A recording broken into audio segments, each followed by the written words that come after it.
Hello world, you're listening to Feel Good the Podcast. I'm your host, Malika Lee, and today we have a juicy conversation in store for you.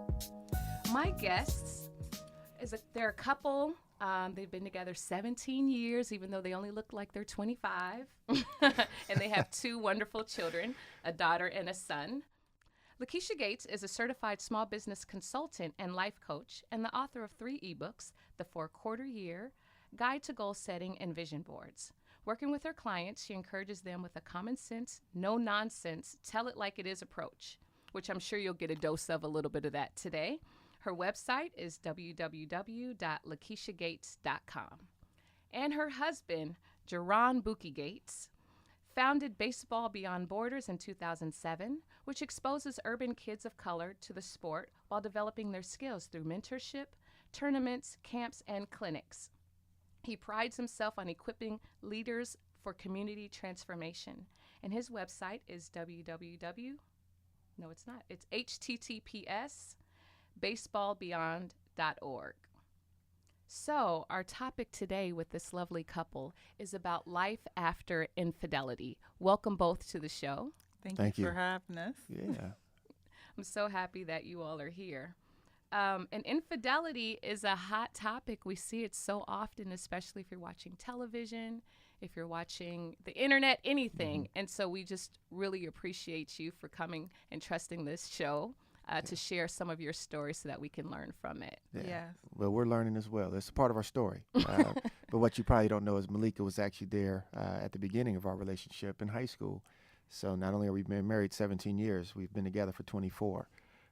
And so that's another thing that we get into around just the longevity and sustainability of relationships over the course of time, especially when societal norms don't really appreciate or celebrate, not necessarily appreciate, but celebrate lasting relationships. Absolutely. And in another show, we're going to talk about in more detail the cycles of change, because 24 years and with the age that we are, you are totally different people, I'm sure. Absolutely. Than you were then when you met. I hope so. Growth is growth's inevitable. And if you're not growing, boy, I tell you, something's wrong. Yeah. Right. Yeah. So that'll be a juicy conversation of those cycles of growth and how to still reconnect. Okay, so for this conversation, we will be talking about infidelity, which, there's sayings that all men cheat, or, statistically, when I did my research, according to the Journal of Marital and Family Therapy, they say only 57% of men overall admit to committing infidelity at some point in their lives, and 54% of women. Whereas if they're married, only 22% of men admit to having an affair at least once during their marriage, and 14% of women admit to doing the same. So is the media portrayal of marriage and infidelity, is it off, or are these statistics off? Just based on your experience as married people and knowing other married couples, what are your thoughts on that? It's hard. It's hard to look at the statistics and determine whether or not they're accurate. One, I don't know who they surveyed. I don't know how many responses or who. Who are they? Yeah, who are they? Right. But I mean, at this point, what we come to know, at least what I come to know, is my own story, right? And my experience that I had with infidelity, and being able to really challenge some of those myths, if you want to say, that are out there around men, but also some of the challenges that men may experience and go through that forces and causes them to consider infidelity, whether that be in a dating relationship or even in a marriage. Mm-hmm. Yeah, I agree. It's, I think it has a lot to do with your background and whether or not you've seen safe, healthy relationships, how you've been raised and how you've grown up. I think a lot of that plays a role in whether or not infidelity is even a conversation. Whether it was talked about or whether you witnessed it as a child. And unfortunately, I believe in the Black community especially, it's healthy marriages and marriages that last without infidelity. It's not really, like my husband said, it's not celebrated. So what you're seeing and what you're hearing are about all of the negative things that happen in a relationship. And so then you just end up duplicating what you've heard and what you've seen. So the statistics probably are on point. Okay. Just because it's what we see. It's what is promoted on television. It's what's promoted in our friendship relationships. You know, it's just a part of the conversation when the conversation can be changed, you know, which is what we're doing, trying to share our story so people get to see the other side of the story and they begin to have a different conversation. Yeah. So let's get into specifically your story. So you mentioned, Bookie, that you all were together for 24 years or have been and counting. So at what point, how did the infidelity unfold within those 24 years? I think you got to look at just a loss of identity, right? For myself, knowing that baseball or sport, right, was the thing for me. And I was actually just coming off of a professional career. So I was drafted coming out of college, played minor league ball for a few years, but then kind of lost that passion to go out there and play it. So then as I returned home, you know, with me, sports was my life. At this point, you know, you wouldn't find me anywhere else but on a field, whether it's or a court. If I wasn't playing it, I was watching, I was observing. I just had to associate myself with sport. And so, again, when that's all said and done, it's what do you have? And so I was in a sense of looking and searching for identity that was outside of the game or outside of baseball, outside of sport. Couple that with the loss of grandparents, you know, some of those guiding forces who actually will keep you relevant and keep you on point. Right. Going through that experience and then just not really knowing how to express emotion, right? Not knowing how to communicate effectively, like the things that I want. Not having guiding points, not intentionally putting myself around individuals or people who can speak to these things, right? I mean, and that's another thing. It's like, who can we turn to that have healthy marriages or that can share experiences with me? So given all that, coupling that, it's no excuse for my actions, but the fact is that we don't know what we don't know. And so I was living an ignorant life, not knowing what marriage should be and not knowing what it could look like, not knowing how me as a husband could be submissive to my wife. All these things that you just don't know, you tend to then look elsewhere and you're like, oh, well, I'm not getting it here. And so oftentimes you see it, right? You live vicariously through everything you watch and absorb, whether it through media or just through day-to-day interactions with people. So then all of a sudden now I wanted to explore other options. And it's like, oh, well, I think I still got it, right? You know, you want to, the whole how to be a player, the whole, it's this mindset that you just kind of absorb. And it's like, well, is this really who I was? So in a sense, I was imposter. I was walking around with this imposter syndrome of trying to be something that society deemed us or mentioned that is cool. Right, it's cool to have multiple women. It's cool to have these other things, and it's like, is it really cool? Well, at that point, I was like, yeah, it is. You know, let me try this, right? And so then you take risk, and it's the wrong risk that you want, because I could have took other risks with my wife, right? And been challenging and been bold enough to express how I felt, but I felt that risk was probably much more greater of a risk than the reward that I would get elsewhere. Okay. So speak to that a little bit more. Say a little bit more about that. I mean, confrontation, right? You don't want those things, or you just don't know how that will play out, and so you actually run away. You shy away from those difficult conversations, knowing that it's much easier on the other side, and I can go ahead and get everything that I want out of another relationship versus what currently exists, or even challenging myself to have those difficult conversations to ensure that we're on one accord. But yet we shy, you know, at least I shy away. I can't speak for everyone else, but I felt it easier enough to go out there and solicit relationships elsewhere than trying to address my own marriage or even address my own home. Yeah. And then you're not thinking in the moment that there are other consequences, right? So instead of just getting in front of the difficult conversation, you then are having other difficult conversations, right? But you're not really thinking about that when you're in the process. So that's right.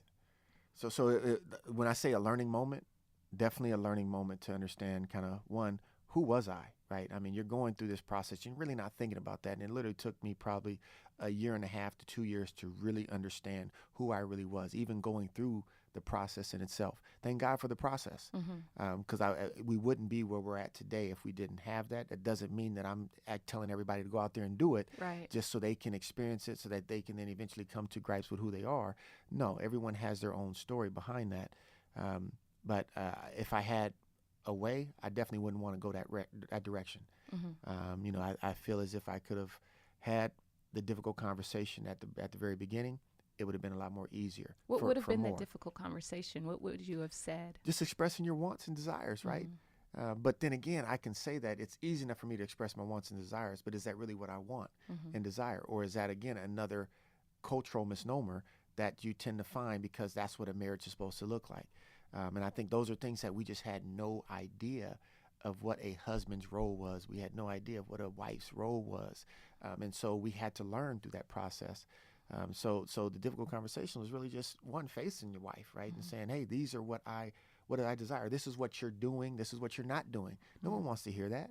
No, or at least the perception is no one wants to hear what you're not doing or what you could be doing better, or this is what I desire out of this relationship. At least you think that, right? Because you want to protect and preserve the relationship. You often don't want to put other individuals in that position to then have to respond. Because you just don't know what you're going to get. Yeah.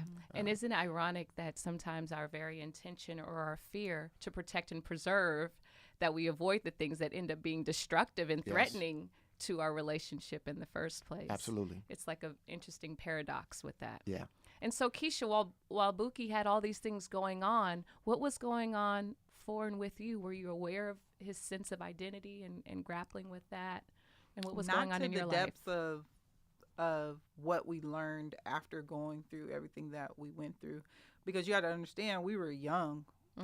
You're talking about trying to figure ourselves out. We got married when we were 23, and babies. Like, you don't even know the half of what life has to bring. Right. Don't even know who you are, really. That's right. And then we had our daughter a couple of years later. So you just don't, there's just so much going on. So I'm transitioning into adulthood, marriage, parenthood, like all these different things that I'm learning to be. Because prior to that, like, to go way back, I never thought I was going to get married. Really? I never thought I was going to be a mother. Like that. My brother laughs all the time at me to see me with kids, because he knows. He's like, this is so, like, because you always just say, I'm not having kids. I'm not doing that, Really? You were one of those? Yes. I'm surprised. Yeah. She's like, you have no idea if you would be able to see her face. And so to transition in all that, I was going through my own identity crisis. Right. And we just didn't learn ahead of time the mechanisms that you need to be able to process all these changes together. And, sports was his life.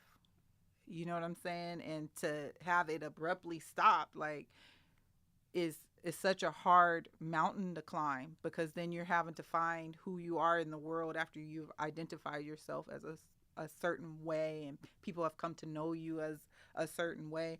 And then on the other side of it, I was so closely related to Bookie. I was always Bookie's girlfriend. Right. So I didn't really, like, my friends who know me, but everybody else, I was Keisha Bookie's girlfriend, or Keisha Bookie's wife.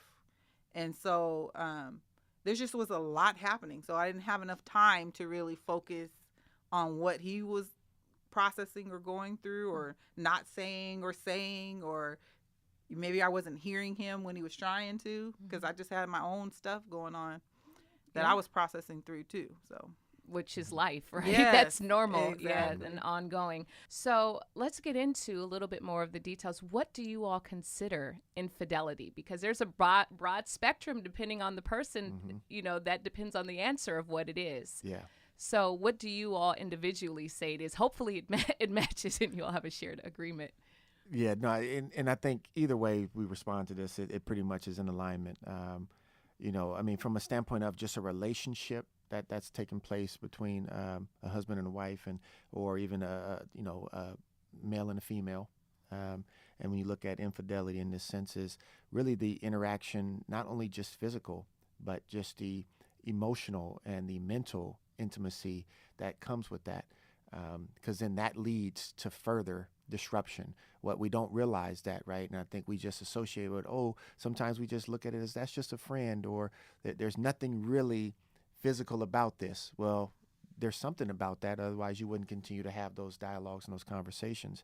And so you have to really be mindful that it goes far beyond just a physical touch that one may have, or physical experience that one can have. It really has everything to do with the emotional and mental intimacy or connection. Mm-hmm. That's how I kind of look at infidelity when you look at, if you want to give it a baseline measure. Mm-hmm. And that can even just be the thought that you may have about an individual that can lead to further thoughts. Exactly. And can continue to spiral and put you in a position where you'll end up regretting your thought.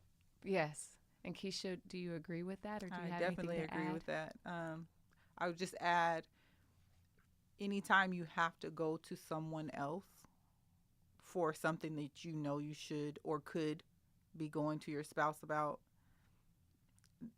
that you wouldn't be comfortable with that person coming back and saying, if somebody comes to me and says, I've been talking to Bookie about this and this and that, and we've not had that conversation, to me, that's crossed the line of, you've stepped out of our relationship mm-hmm.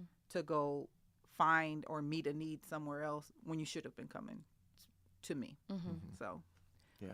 Okay, so what kind of, for your infidelity, and I just have to put on the mm-hmm. table, because guys get a lot of heat about infidelity. Keisha, I have to ask you, were you ever unfaithful in your relationship with Bookie? No. Okay. No. In the process of us going through his affair, I did have a friend at work that the lines were really close to being very blurred. And so in that moment, like before, I couldn't understand like how somebody could do that. But then I got another glimpse of, I can see how this could go real sideways mm-hmm. real quick if you're not on top of it, if you're not being a champion for your relationship. Yeah. All the time, right? Yeah. Vigilance, yes. Exactly. Because it's a very slippery slope that you have to be very cognizant and aware of your interactions and, the vibe that you're throwing off to somebody to make them even think that that's an option. Mm-hmm. So I've never, stepped out on our marriage relationship, but in that in between time, as we were transitioning, trying to figure out, are we going to get a divorce, or are we going to, where are we going? Right. There was a little bit of relationship that could have went some way, somewhere else. Yeah. That helped me better have more empathy for him. Mm-hmm. Mm-hmm. So just to clarify, Bookie, so then what was the nature of your infidelity? Was it a serial, like ongoing string of relationships? Was it sexual? Was it emotional? Do you mind just laying that out? So yeah, it was a little bit all of that. So there was not only it was multiple relationships in that sense, and they were sexual, mm-hmm. Physical, from that nature. I wouldn't say it was as much emotional and mental. I think it was just an opportunity to just go out there and just be free, mm-hmm. And just kind of live into the norm of what kind of the childhood experience as you grow into adulthood would be, and the challenge of it all, right? Mm-hmm. And how you can balance this all out, not realizing that, I had no real thought. I didn't really calculate the risk that this would bring. Right. You just went out there and you did it, and then all of a sudden I became unconscious in doing it, because mm-hmm. it just made sense, right? It made sense to me, though it made no sense to anybody else. Mm-hmm. And it's no knock against who I surrounded myself with. Obviously, I was also very private in that. I wasn't letting my friends know. So typically when you have boys, they're going to call you on it.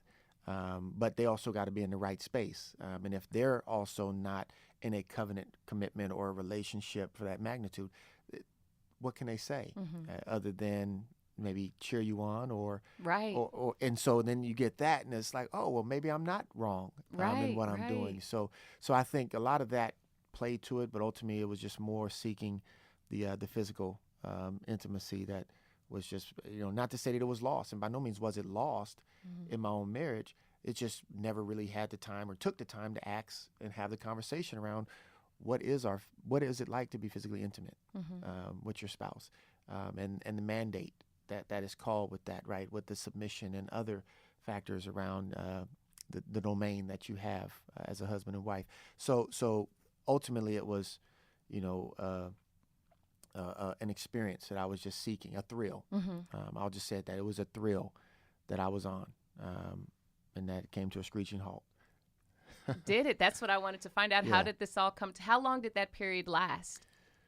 So it lasted probably, I would say a year, a year and a half, if at best. Okay. So, but at that point, it was really, when I say it came to a screeching halt, yes, Keisha had found out about it through some a text message that came but even at that point, it was almost like, well, why stop, right?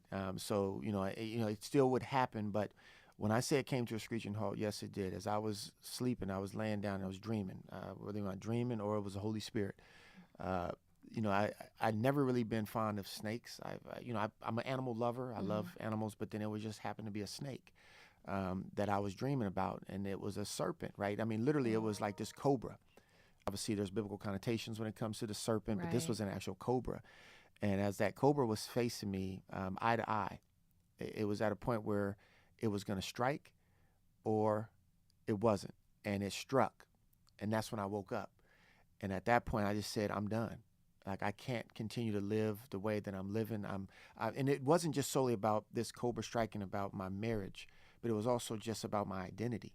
It was like, no, this is not who you are, because not only am I hurting my wife, Keisha, I'm hurting my daughter, I'm hurting my future seeds that would come, I'm hurting my community, right? And if I'm supposed to be a man of community, if I'm wanting to equip leaders for community transformation, it's like they can't see you like this.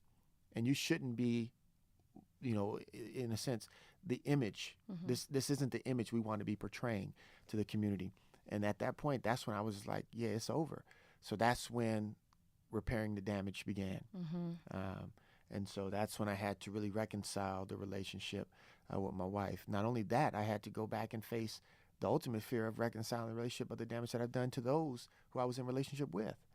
And that was a tough pill to swallow, to really just say, you know what, hey, I have to apologize, right? I did you more harm than I did myself, because I gave you some sort of an impression that there was something when there really wasn't nothing. Did they all know you were married? They knew. Okay. Yep. That doesn't mean hope. That doesn't mean hope, but they also knew that, of course, I'm not going to spin it in that way. Of course. I'm going to spin it in a way that, we working through some things, or you're putting things out there that's making it seem as if there is a potential for me to get divorced and then move on in another relationship, even though I had no intent about divorce, right? I didn't know what divorce looked like until the papers was standing in front of me, and I was just like, well, what are those? Right. That was reality. Yeah, it got really real. So, Keisha, your side of this experience, so you found out via text messages, and then it sounds like it wasn't enough to stop him, which normally it isn't. It isn't. So what happened for you on that side of your experience? Bookie alludes to the fact that it was the worst time in our life, but it really was the best time, and I wouldn't wish what we've been through on anybody.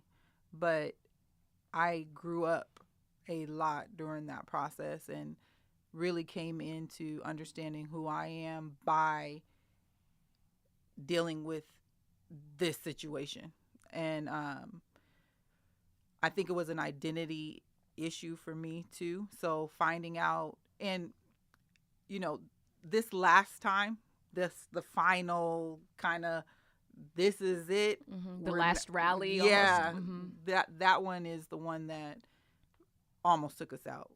And so finding the text messages and going through the process of, the feelings of why would he feel comfortable talking to somebody else like that? Or why, like, what is it that I'm not doing that is causing him to go seek, love, which every woman is like, well, do you love her? Right. Or what is it about her? Exactly. Then when you see her, then you're like, wait a minute, I'm cuter than her. Come on, let's be real. Let's be honest. Yeah. Like, what is happening? You start questioning yourself, like, Yeah. what kind of women are you choosing? And am I in this? So, anyways. It's real, though. It is. Yeah. It is. And, you just kind of go through this whole process. But the thing that I didn't know that I would realize from it is how much I contributed to him stepping out on our marriage. And a lot of people don't want to talk about their own personal responsibility. Now, let me be clear. Please, yes. I am not saying that when a man cheats on a woman that it's any of the woman's fault. But you do have to take ownership into how open you are to have conversations about what he's feeling. You do have to have conversations around, who are you? What are you willing to tolerate? What are you not willing to tolerate? Right. Boundaries. Yeah. All those things that we never had conversations about because we have been together since we were 16. Yeah. Who knew? Yeah. Yeah. Who knew that We was a didn't know. conversation to Right. have? Right. And so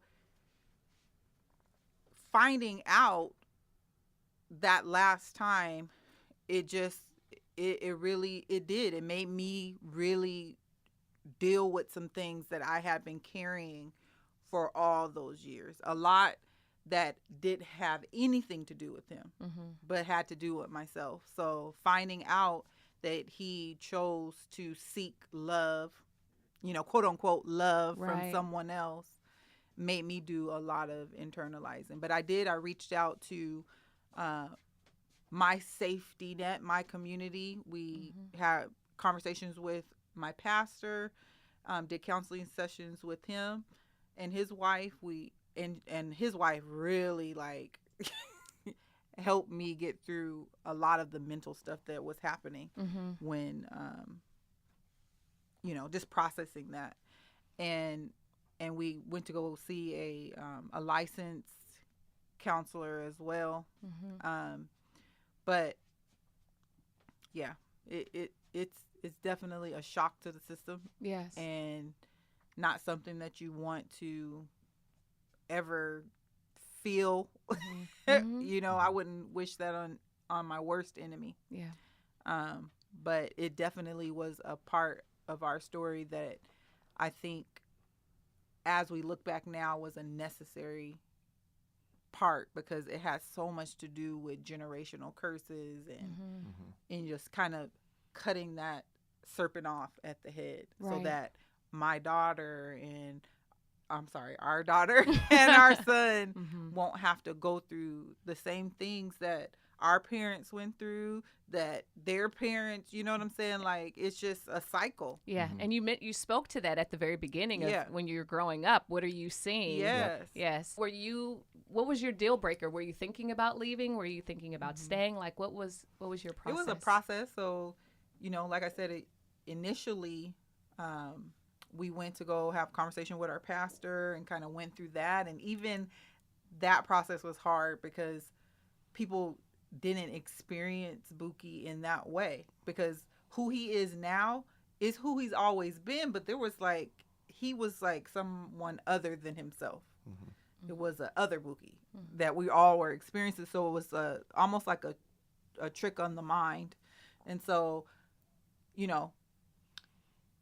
I was fed up. It was like, this is going to be it. But the Holy Spirit spoke to me and told me to be patient, be still, and be quiet. And if you know me, I take action.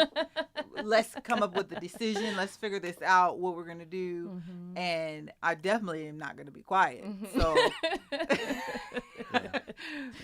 the Holy Spirit was like, just be patient, be still, and be quiet. And I had drawn up the divorce papers.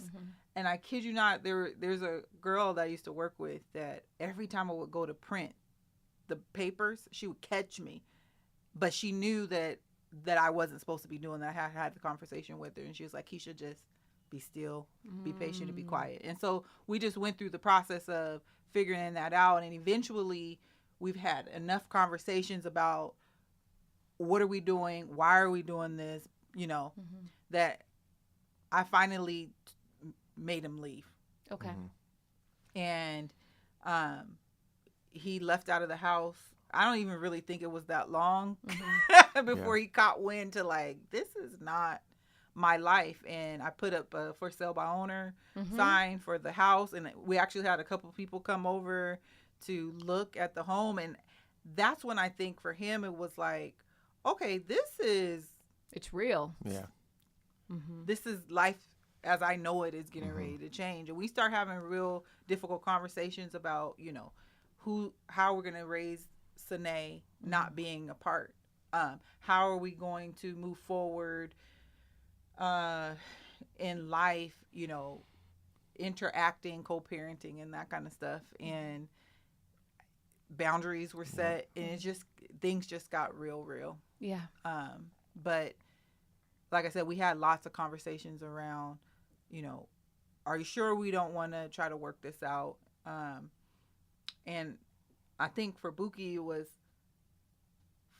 finally having a voice, right? And correct me if I'm wrong. It was finally having a voice and saying, this is what I want to do. Because up until then, people have been telling him, this is what you're going to do. This is the teams you're going to play for. This is how you're going to operate through life. And he finally had a voice. No, this is what I'm doing. Wrong, indifferent, whatever.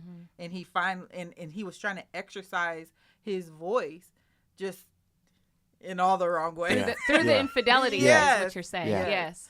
And trying to come into his own, like a coming of age, basically. Exactly. And so kind of standing his ground, like, no, this is what I'm going to do. We'll just move forward with the divorce and all of that. And then, like he said, he had that dream, and it was like one day he was a complete, I cannot say the word on air. Okay. Bleepity bleep. Bleepity bleep bleep. And the next day it was like,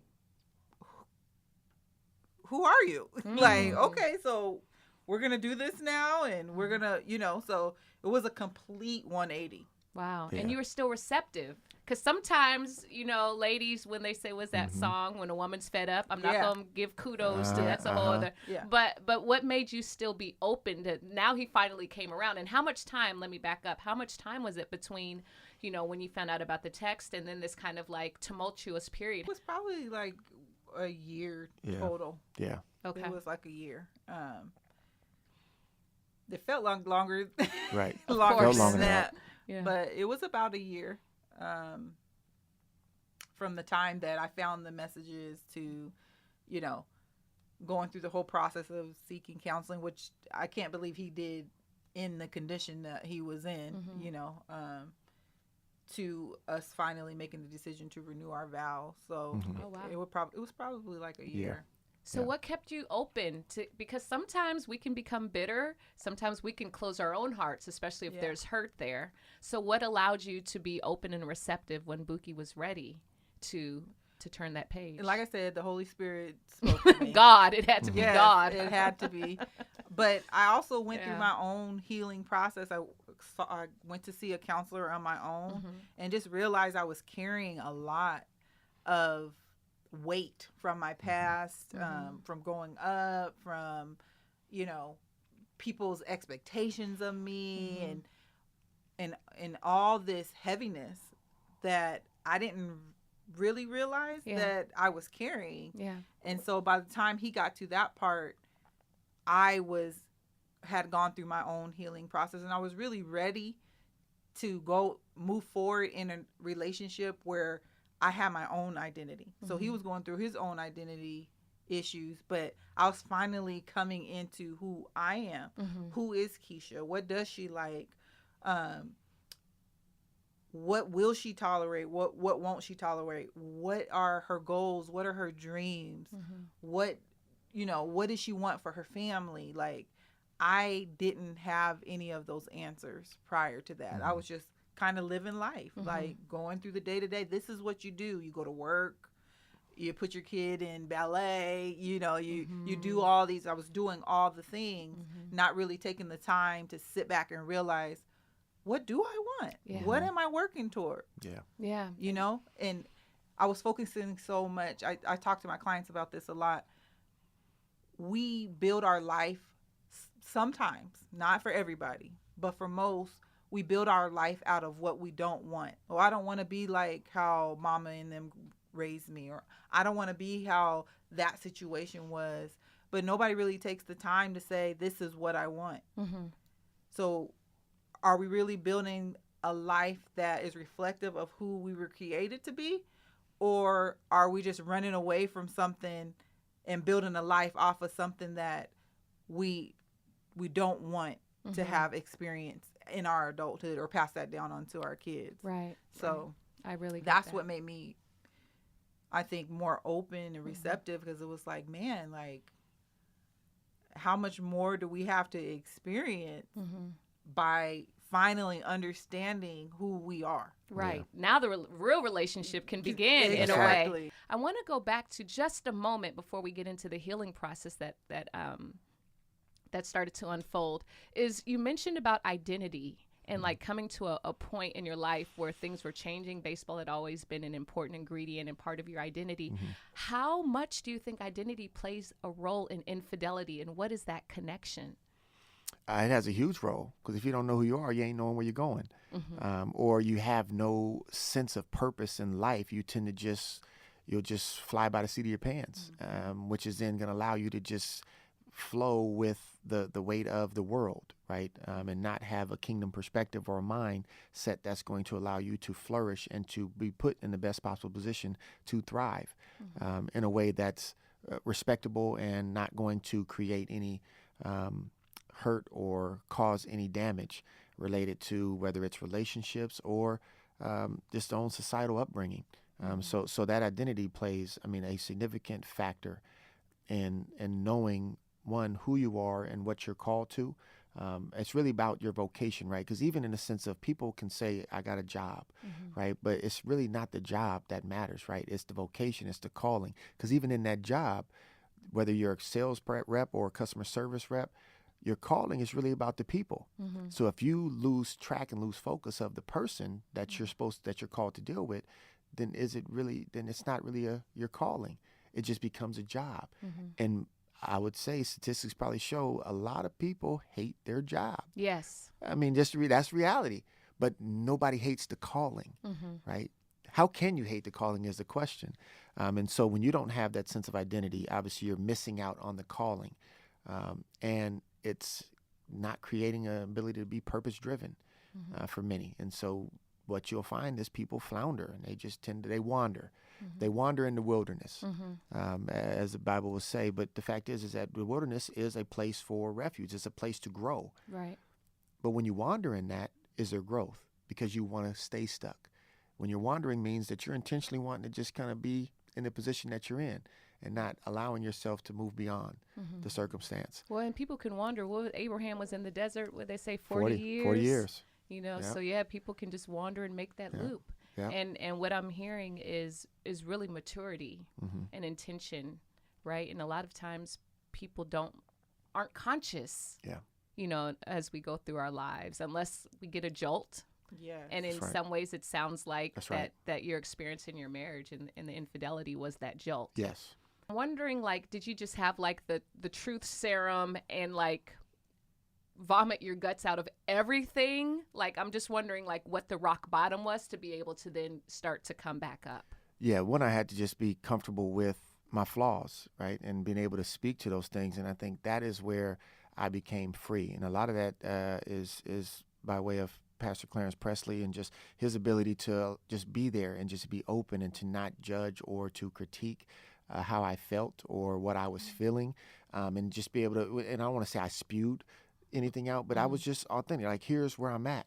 And here's where I want to go, right? So now, instead of me thinking of what I can't do, I'm talking about what I can and what I desire. And so it's that whole notion of what I want to do, I don't do, but what I'm not supposed to do, I end up doing. It's like, so I was able to really just talk through and process, and I had other brothers that were able to come around me and just to not judge me, not to critique me for what I did, or not to harp on the past, but to say, where are you going now? And let's talk about that. And so that I think was an eye-opener. And not to mention, I mean, you're talking about, it was a come to Jesus moment that I experienced. And so when you experience that, and I can't really explain to people what that felt like, right? All I know is that literally, as Keisha said, I was a butt one day. I was totally different the next. I mean, that's what happens when you have a come to Jesus moment. For those that are out there wanting to know what it feels like, but the fact is that having those individuals around to be able to have conversations with, to talk, not only just a therapist as well, because there was a lot of things that I didn't even pay attention to that was kind of living vicariously through others, right? This expectation that you have, or that is a fatherlessness, or at least the perception of being fatherlessness, or not having a father. I would say it was like, is that reality, or have I always had a father? I just chose to interact in a way with the father, or I took on and bought into the norm, or what society is speaking to of what a father was. And I realized that my dad didn't know how to be a dad. Yeah.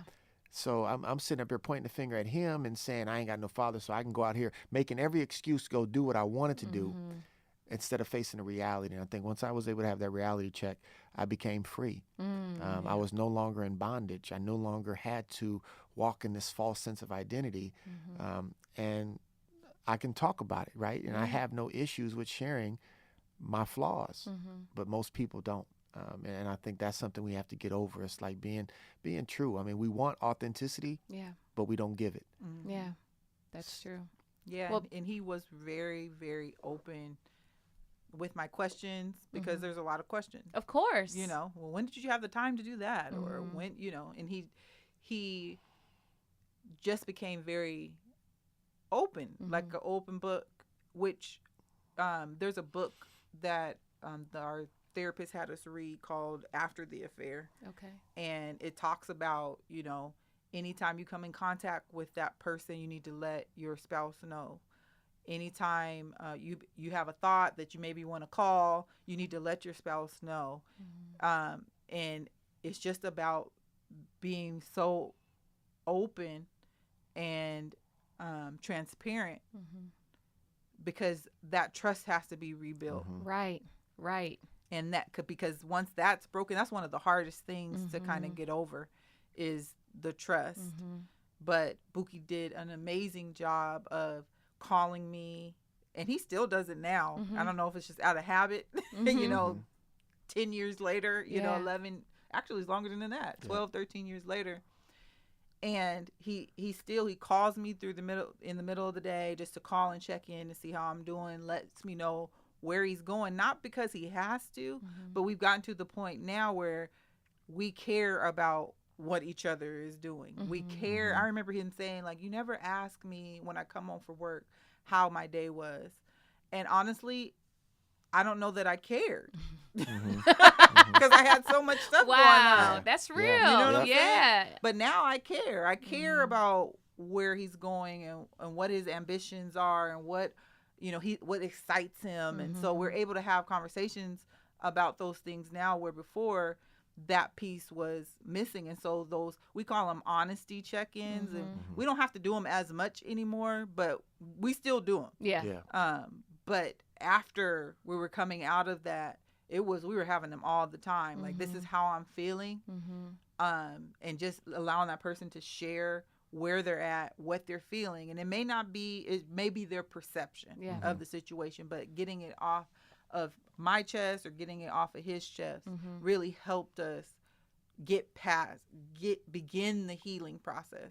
But it begins with that honest, authentic, transparent conversation, because that trust is the number one thing that has to be rebuilt. Absolutely. And it takes, because there has to be, my sense, because I've been through this situation, not married, but a willingness from both people to face that pain. Absolutely. Because there's pain on both sides of it. That's right. And then the patience of she might come to you, tell me if I'm wrong, Keisha, with the same question 5 times. Yes. Right. And do you get defensive, or can you still remain open? And how did you all navigate that dance and part of it? He eventually got to the point where he was just like, you know what, Keisha, I don't know your pain, right? I don't have a way to understand your pain, but if you keep treating me as if I'm that same person, then it's not going to allow me to grow. And I think I was when I finally realized, like, and don't get me wrong, there is not a day, even after all these years, that it's not a thought that comes into my mind. But I know where to put that thought because I know who he is now. And I know that's not a possibility now. But I also know if it ever happened again, we're not having this conversation. It's done. Right? Okay. So we're there. And if it happens, we will be moving on in different directions. Yes. Yeah. And which, like I said, not even a sliver of a thought that is a part of our story. But he eventually got to the point like I understand you're hurt, but this is not that's not who I am anymore. And you have to start treating me like I'm the person that I am now. Yeah. And so that's kind of when that transition, eventually you have to transition. You can't stay in that place. And forgive. And forgive. Like truly forgive. Yes. Yeah. Where it's not, sometimes, if you can hold something against someone for 20 years and just thinking of them, the association between how they did you wrong and who they are is so like interconnected. And has there been space now? I know it still comes to your mind, but it's not every time you look at Bookie anymore or anything. Nope. And I know where to put those thoughts. But where do you put them? Say more about that. I know that in our situation, and I can't speak for everybody, but I know for us, this was not only a natural battle, it was a spiritual battle as well. And so understanding that those thoughts that come are not reflective of where God wants us. And so then on the turn, it has to be from the enemy, and making sure I'm submitting those things to Christ where they belong, and saying, God, this is what you have for us, and praying for my husband, and, praying for protection for our family, and praying for our eyes to be opened, to make sure that we're seeing things in the true way that they're meant to be seen, and not some twisted up, convoluted way, that had the enemy had his way would have been the demise of our marriage, which would then have perpetuated the generational curse that had been placed on our family of repeating the same things over and over and over again. When you say that, you mean like divorce or broken families? Broken families. My parents never were married because they had me when I was so young. Yeah. And the same with your parents. Yeah. Your parents were never married either. Mine either. Yeah. And so it was like this perpetuation. And eventually I think we both got to the place like, wait, we're going back and forth with each other, and we're not seeing things. We're going back and forth with each other in the natural, but we're not seeing this spiritual attack that is happening. I really got frustrated and I got angry. Like, this will not be my daughter's conversation. This will not be. If she goes through this, that's fine, but it's not going to be what she sees. Her the way she views us and our relationship, like when Bookie had to have the conversation with her about what's happened in the past, she was just like shocked because she had no way to understand that that's something based off what she sees and how she sees us interact that could have been a possibility. I just have to say for our listeners, what's so beautiful about this conversation is every now and again, Bookie will reach over and just like rub Keisha's leg, and it's so sweet and tender. Even if, if it gets to a dicey part of something in the past, he'll reach over and comfort her. And I just want to mention that because they don't have the privilege of seeing that. Yeah. And that speaks largely to like that connection that you all have, even though it's been all those years, but to still, acknowledge some compassion and tenderness, by reaching out and comforting her in that way. So I just wanted to mention that. Yeah. Thank you. You're welcome. Did you learn that in this process, or did someone teach you? Where did that come from? I learned a lot in this process. Believe that. So, whether it's the love languages, there's so much that I just did not know about marriage. And it forced me to educate myself on it. And that's another part of the healing process, right? You got to educate yourself on marriage, right? Like, yes. How do I interact, right? What is my role as a husband? What is the role of a wife, right? I shouldn't just be saying this is what she should be doing. I should know what the role of a wife is, but I also know actually how Keisha will respond to that role, because not every role is this cookie cutter approach that you got to take, right? It's going to be very unique. And how do we define that for our marriage? And what do we desire? So that was a learning moment for me. Yeah. And Bookie he's a touchy-feely guy, and I didn't realize how important that was for him. So in us growing and getting a chance to understand and know each other better, then even though that's not my go-to, like I'm not constantly, touching, but I know that he needs that from me. Yes. So being more open, where before I would just be like, shrugging her shoulders. She just did a get off me shrug. Like, what is happening?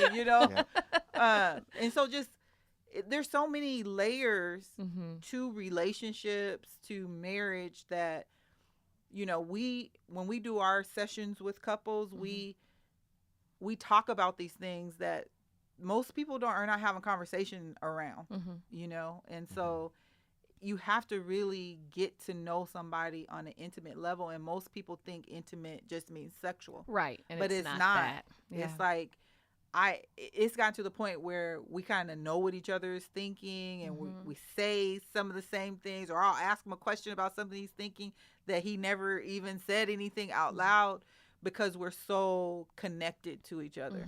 Which takes openness and vulnerability, and sometimes that can be scary if we haven't come to a place of accepting who we are, to then trust somebody else, right? To accept who we are also. So we unfortunately are at our time already, but I just want to, it sounds like you all have talked to other couples and through your own trial by fire experience. What are some things that you all do now in your relationship that make it, I don't want to say infidelity proof, because there's nothing that you can do, but I'm sure that there's some things that you all intentionally do, like the touching you mentioned, or the check-in. What are like a couple of things that, just for our listeners, if they want to know, how can we continue to build and grow and strengthen our relationship, hopefully without an infidelity, or, maybe they are going through it? What are some things that they can try? We can't put emphasis enough on the honesty check-ins, right? And just being able to just say, how are you, and where are things at? This has nothing to do with the relationship, but it has everything to do with just life, right? Because oftentimes those things are the things that can spiral and have impact in the long game if you're not able to address those matters at the forefront. You want to ask, and honesty check-ins is about how is motherhood, right? Is my son our son? Is our daughter? What's happening? Are they creating some havoc? Are you able to navigate the terrain that they're bringing now that they're about to be 16 and 9? That's a wide gap too as far as age, but they bring different experiences. So being able to talk about that, talk about just the ministry, right, and the work that you're doing as consulting, right? How are your clients? I want to know those things, so then I know, one, how to pray, but also I know how to support you, right? And maybe there's times where we need to have conversations, because there's a lot of information that I may carry that I can support her and how she addresses clients, but there's a lot of things that she brings that helps me and how I go out and navigate the community. So there's a lot of things that just embodies the check-ins. And then just enjoy each other's presence. I can't say that enough. So you got to like them. You got to like them. You got to like them. Because we know you love them, but you got to like them. Right. And you're not going to like them all the time. Right. But those date nights don't have to be, these elaborate, let's go out on the town. We catch up on our shows together, like binge watch shows, just the two of us. when it seems weird, we were like kicking the kids out, but it's like, no, this is mommy and daddy's time. And we have conversations with them like, we can't be good parents to you if we're not a good husband and wife team together.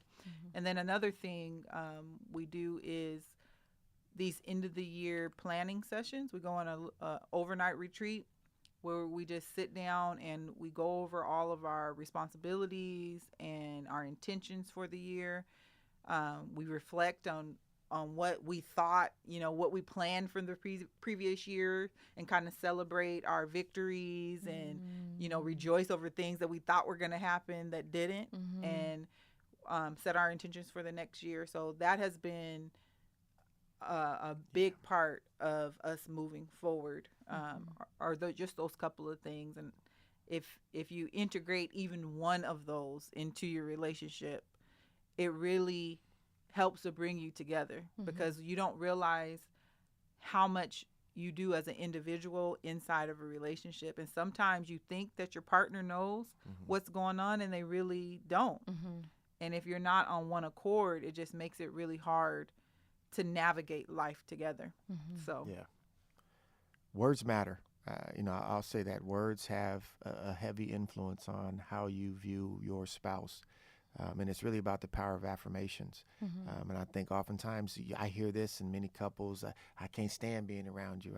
You get on my nerves. It's like the more you give power to that word, the more it's going to manifest itself. And I think that's just something that I realize. And it's something that Travian Shorter, brother, that I had a chance to speak to, he's down south, mentioned that the stories we tell often create the lives we live. That's true. And so if we keep talking about how we despise someone or is sick and tired of someone, well, we're going to eventually get sick and tired. Right. So what's to come from that, right? What do you hope to gain from being sick and tired from somebody? So be affirmative, man. Really affirm your spouse in every way possible, right? Even a simple I love you, a simple I care about you, you're doing great.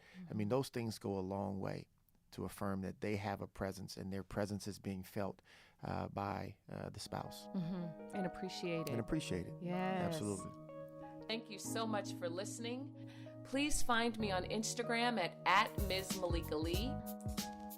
We're available on iTunes as well as Stitcher and YouTube as well.